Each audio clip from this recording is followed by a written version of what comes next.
What are we talking about? We're talking about number 3, Howl's Moving Castle. Number 3. I know what you're thinking. Why is Batman a wizard? I don't know. Batman. Don't touch me. I'm Batman. Silly.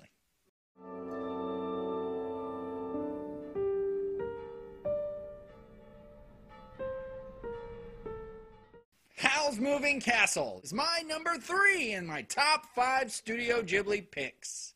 It's hard to watch this movie with the English audio and not hear the Batman voice whenever Howl is talking to Sophie. Wow, Sophie, your hair is like starlight. Because he's Batman.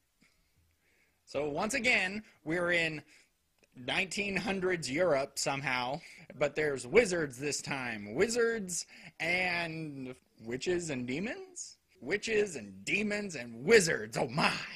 Witches and demons and wizards, oh my.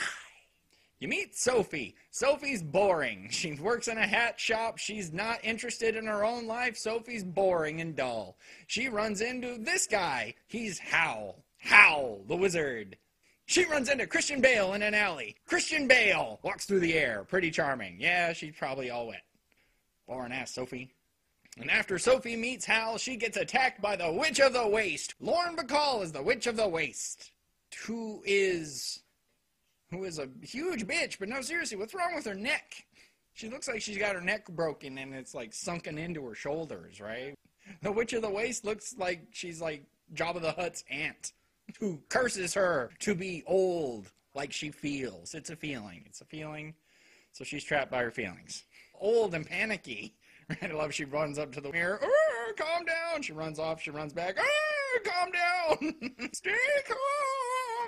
She's lucky she didn't have a stroke. Sophie's got a curse on her. She can't talk about it, but she's old. But when she starts to feel young, all of a sudden she becomes young. She doesn't even know. You're just kind of watching it and you're noticing, hey, wait a minute, she's not old anymore. Oh, wait, now she's old again, right? But they animate it wonderfully. It just kind of happens right in front of your face. It's amazing. I love it. So then she goes out into the wastes. We don't know why. According to her, she's going to see her sister.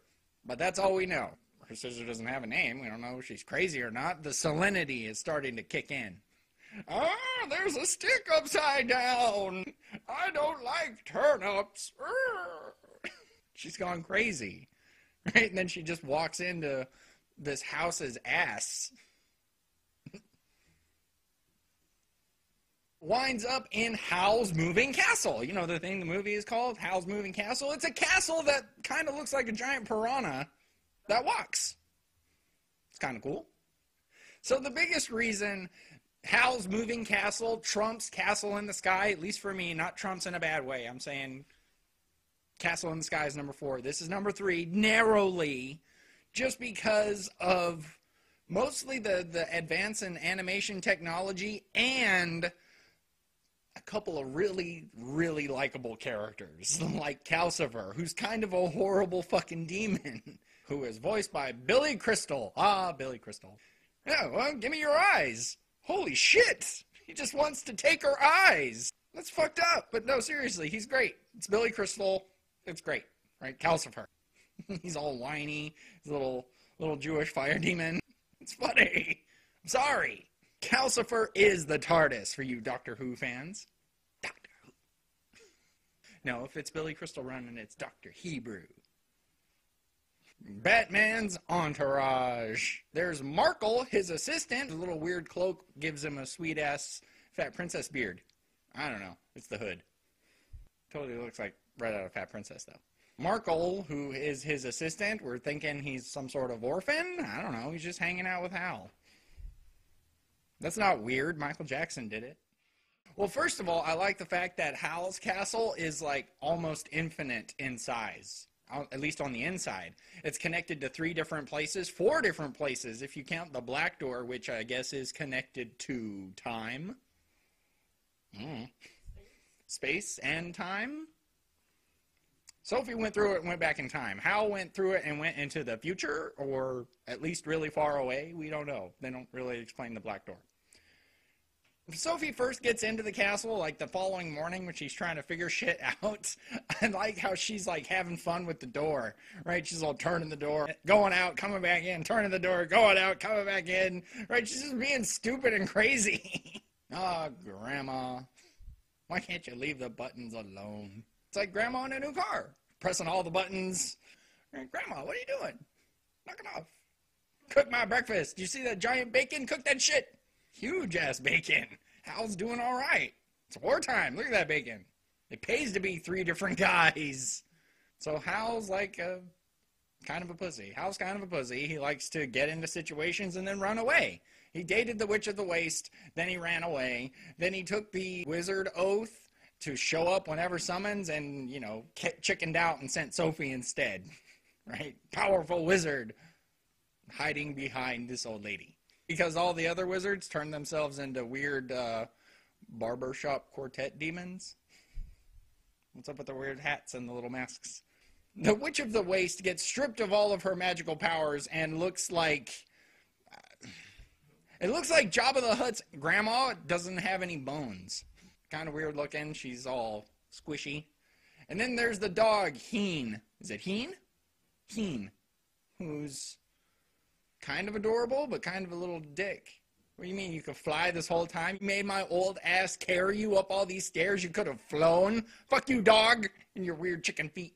He does have really good animation. It's true when he's all on his back trying to get upright. That looks great. They totally animated him acting just like a normal dog, right? He runs around in a circle before he does something, runs through the door.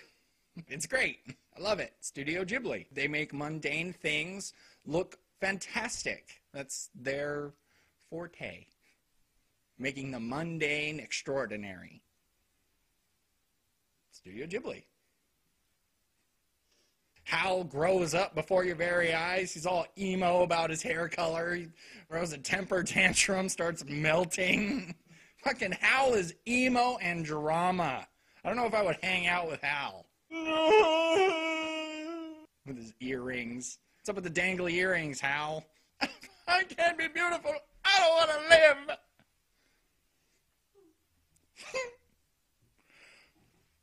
Melt. You have red hair. What's wrong with your red hair? I take offense. So, the end of the movie, love saves the day. It's a Studio Ghibli theme. Love saves the day again.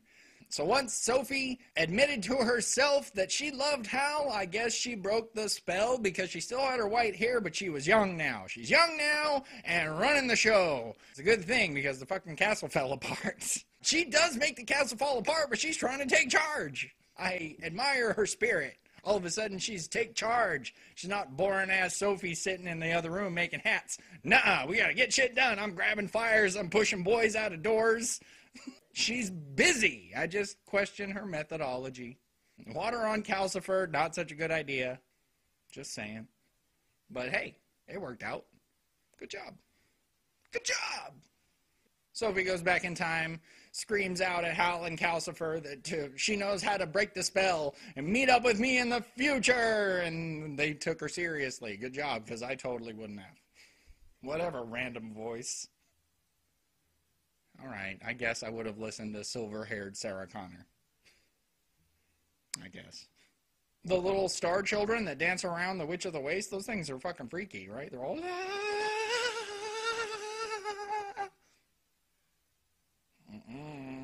What sort of weird demons hold hands and dance? Fucked up demons, that's right. Everything about the movie is animated beautifully. Even the very beginning scene where you just see the sheep herder and the sheep, that's gorgeous. They're just sheep. They're not even that well detailed. They're just little white puffs. That's gorgeous. As a whole, it's fantastic to watch. Fantastic. I love it. Just like everything Studio Ghibli. It's fantastic. Good job, Miyazaki. Fantastic enjoyment.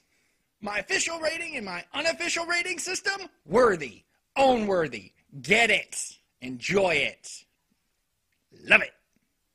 This is AniView by Dave. I, of course, am Dave. You have any questions, comments, confusion, suggestions, put them below and I'll get back to you. See you next time with number 2. Sounds dirty. Don't forget to follow me on Twitter at AniView by Dave. You twits.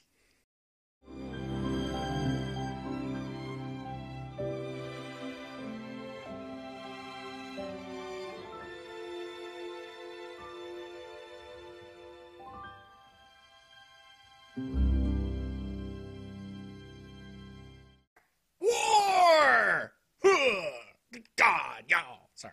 Absolutely nothing. So Turnip Head turns out to be the missing prince from the other kingdom. Now that the prince is back, war is over. Hooray! No more war. Miyazaki and his weird airships make yet another appearance. I'm just saying, it's a weird looking airship. I didn't say it was bad, it's just weird. What's up with the weird caterpillar wings all over it? Shouldn't it just have fucking wings? I'm just saying it doesn't need to be. It's just stylistic and cool. I'm just making note that it's weird looking. It is all a little buggy. Buggy. It's all buggy. Sophie goes back in time, finds out what the deal is between Calcifer and Howl. Basically, Calcifer was a falling star. Howl caught Calcifer as a child, and Calcifer said, I don't want to die. And Howl said, I don't want to be alone. So Howl swallows Calcifer, and Calcifer takes Howl's heart. Just like any other relationship. Once she swallows, she's got your heart.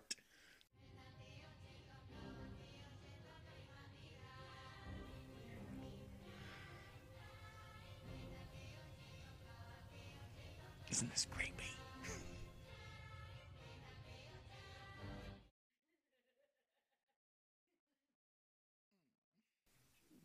Ghibli